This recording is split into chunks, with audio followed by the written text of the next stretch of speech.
কক্সবাজারের উখিয়া পালংখালী সীমান্তের নাফ নদী থেকে ধরে নিয়ে যাওয়া 5 জেলের মধ্যে 4 জনের খোঁজ এখনও মেলেনি।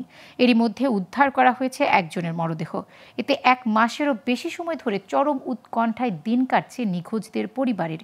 এদিকে প্রশাসন বলছে নিখোঁজ জেলেদের উদ্ধারের জন্য কাজ করছে বিজিবি। টেকনাফ থেকে দিদারুল আলম জিসানের তথ্যচিত্রের ডেস্ক রিপোর্ট। গেল 14 নভেম্বর কক্সবাজারের উখিয়া সীমান্ত উপজেলার পালংখালী আঞ্জুমান পাড়ার পাশে নাফ নদীতে মাছ ধরতে যায় 5 জেলে।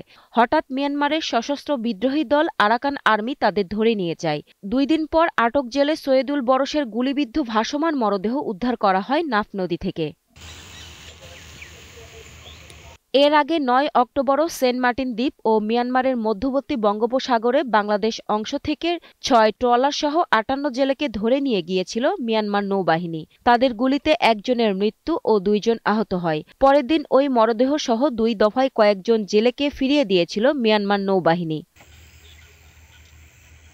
এদিকে নাফ নদী থেকে ধরে নিয়ে যাওয়া বাকি 4 জেলে বেঁচে আছে নাকি মারা গেছে এ নিয়ে দুশ্চিন্তায় দিন কাটছে তাদের পরিবারের সদস্য ও প্রতিবেশীদের।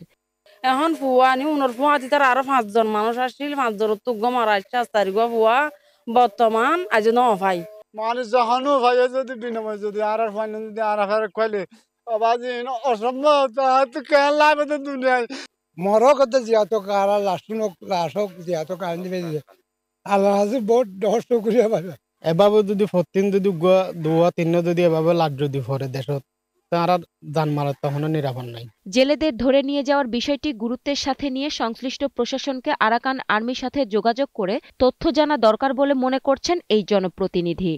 সরকারিভাবে মায়ানমারের যে বর্তমান ক্ষমতায় আছে, মায়ানমারের উগ্রবাদী যারা আছে তারা এখনো ক্ষমতায় আছে, কিন্তু সরকারিভাবে তাদের সাথে বসার কোনো সুযোগ নাই। সেই কারণে সরকারের সাথেও কোনো ধরনের যোগাযোগ করা সম্ভব হচ্ছে না। উখিয়া উপজেলার নির্বাহী কর্মকর্তা জানান, নিখোঁজ জেলেদের বিষয়টি প্রশাসনের ঊর্ধ্বতন কর্মকর্তাদের জানানো হয়েছে, আর তাদের উদ্ধারের চেষ্টা চালাচ্ছে বিজিবি। নিখোঁজ জেলেদের উদ্ধারে প্রশাসনের কর্মকর্তারা আরও তৎপর হবে এমনটাই প্রত্যাশা জেলে পরিবারদের। Global television news desk.